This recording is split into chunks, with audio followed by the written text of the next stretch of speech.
Latar belakang. Perawatan kulit wajah sangat penting bagi wanita ataupun pria. Masker wajah adalah salah satu perawatan kulit wajah yang sangat populer digunakan. Karena pemakaiannya yang simpel, pinang merupakan tumbuhan yang di dalamnya mengandung bahan-bahan alami untuk kulit. Masker dari ekstrak pinang muda selain menjadi anti-aging, juga dapat menangkal radikal bebas serta mengatasi komedo dan jerawat.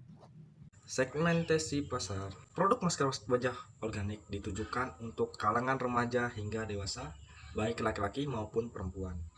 Segmentasi ini berdasarkan produk yang dihasilkan tidak cocok untuk anak-anak. Sasaran produk ini ditujukan untuk pasar lokal maupun nasional dan internasional. Kesan yang dibuat kepada konsumen terhadap produk yang dihasilkan adalah dari sisi bahan dan juga tampilan produk, yaitu alami dan ramah lingkungan. Target dari pemasaran produk ini adalah pada periode awal 2021, target utama yang ingin dilakukan adalah mendapatkan sertifikat halal. Tahun 2004 telah memiliki ISO 14000, ISO 9000. Menjelaskan tentang faktor eksternal. Yang pertama, peningkatan kualitas dan jumlah SDM. Yang kedua, penyerapan tenaga kerja bagi masyarakat sekitar. Ketiga, peluang investasi cukup terbuka. Yang keempat, pemanfaatan IPTEK untuk menciptakan produk kecantikan berbahan dasar alami. Analisis tantangan.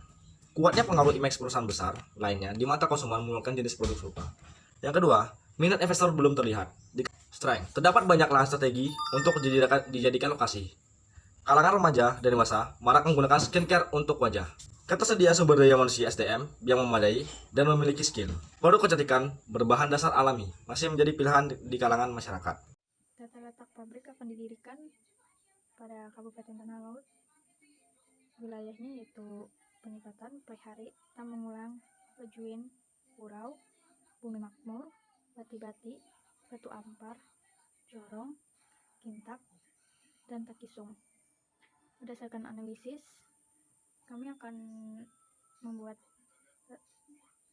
pabrik pada Kecamatan Tamangulang, yaitu seluas 3 hektar, pada Kecamatan Pelahari yaitu seluas 5 hektar, dan pada Kecamatan Batu Ampar yaitu seluas 1 hektar. Inilah layout pabrik pembuatan masker organik dari ekstrak pinang muda. Sumber air yang digunakan pada industri ini berasal dari 2 buah sumur bor, lalu masuk ke raw melting tank, dan lalu masuk ke water basin, dan setelah itu masuk lagi ke domestic tank. Lagi domestic tank akan mengalir ke pabrik dan kantor. Untuk sumber listrik berasal dari PLN. Untuk spesifikasi bahan ada propyl alkohol, karbohidrometil metilselulosa, propylene glycol, ekstrak pinang buah muda, esensi green tea, dan yang terakhir yaitu madu.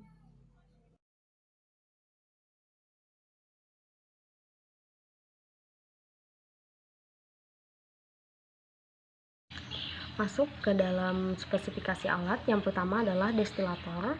Destilator berfungsi untuk mengekstrak pinang muda. Kemudian alat yang kedua yaitu adalah ribbon mixer yang berfungsi untuk mencampur bahan agar memiliki keseragaman yang tinggi. Alat yang ketiga yaitu adalah spray drying yang berfungsi untuk mengurangi kandungan air pada adonan bahan yang awalnya berbentuk pasta ataupun cair agar menjadi bubuk. Kemudian alat yang keempat yaitu adalah mixing tank yang berfungsi untuk mencampur bahan hingga menjadi homogen atau tercampur dengan rata. Mesin yang kelima yaitu adalah packing mesin yang digunakan untuk mengemas masker secara otomatis untuk kemasan primer maupun sekunder. Nah, alat yang terakhir yaitu adalah belt conveyor yang berfungsi untuk mengangkut bahan baku dari tangki penyimpanan menuju destilator. Masuk ke dalam perhitungan raca energi pada mesin destilator, di sisa energi panas pada destilator sekitar 85,827%. Sisa energi panas yang ada pada ribbon mixer sekitar 84,6%. Sisa energi yang terkandung dalam spray drying sekitar 86,1%. Sisa energi panas yang terkandung dalam mixing tank sekitar 87,1%. Di sini saya akan menjelaskan mengenai neraca massa pembuatan masker organik ekstrak pinang muda. Nah, yang pertama ada input berupa 300 liter air dan juga 425 kg pinang muda ke dalam proses pengekstrakan dengan menghasilkan output sebanyak 350 kg ekstrak pinang muda dan juga menghasilkan output waste sebanyak 375 kg karena disebabkan oleh proses penguapan. Nah, setelah diekstrak, 350 kg ekstrak pinang muda tadi masuk ke dalam proses penghalusan dengan ditambahkan 100 kg madu dan juga 150 liter essence green tea dengan menghasilkan output sebanyak 570 kg adonan dan juga menghasilkan output waste sebanyak 30 kg bahan. Nah, setelah proses penghalusan, 570 kg yang dihasilkan tadi masuk sebagai input ke dalam proses pencampuran dengan ditambahkan 50 liter polvinol alkohol, 75 kg karboksimetil selulosa, dan juga 45 liter propilen glikol yang menghasilkan 740 kg adonan bahan dengan menghasilkan output waste sebanyak 203 kg. Nah, setelah semua bahan tercampur dengan rata, maka 740 kg yang dihasilkan dari proses pencampuran tadi masuk sebagai input ke dalam tahap pengeringan dengan menghasilkan output sebanyak 514,5 kg masker bubuk dengan menghasilkan output waste sebanyak 210,5 kg bahan. Nah, setelah semua bahan tercampur dengan rata, maka 740 kg yang dihasilkan dari proses pencampuran tadi masuk sebagai input ke dalam tahap pengeringan dengan menghasilkan output sebanyak 514,5 kg masker bubuk dengan menghasilkan output waste sebanyak 210,5 kg bahan. Nah, analisis yang digunakan yaitu menggunakan 5 metode. Yang pertama ada ROI atau Return on Investment, kemudian yang kedua ada BEP atau Break Even Point, yang ketiga ada BRC Ratio, yang keempat ada Payback Period, and then yang kelima ada NPV atau Net Present Value. Metode analisa ROI atau Return on Investment yang dibagi menjadi dua, yaitu ROI sesudah pajak dan juga ROI sebelum pajak. Nah, ROI ini digunakan untuk menganalisa laju keuntungan tiap tahun yang digunakan untuk mengembalikan modal investasi. ROI sebelum pajak yang dihasilkan dari pabrik pengolahan masker organik berbasis ekstrak pinang muda ini yaitu sekitar 56,7% tiap tahunnya, dan untuk ROI sesudah pajaknya yaitu sekitar 51,8%. Nah, analisis ekonomi yang kedua yaitu menggunakan BEP atau Break Even Point. Nah, BEP sendiri juga dibagi menjadi dua, yaitu ada Break Even Point dalam unit dan juga Break Even Point dalam rupiah. Break Even Point ini digunakan untuk menghitung kapasitas produksi yang menghasilkan harga jual sama dengan total cost.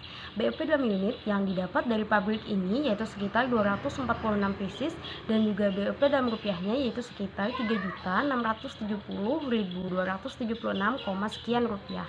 Dimana berarti pabrik ini tidak akan mengalami keuntungan ataupun kerugian saat dia memproduksi 246 pieces dan juga memiliki keuntungan sekitar 3.670.276, sekian rupiah.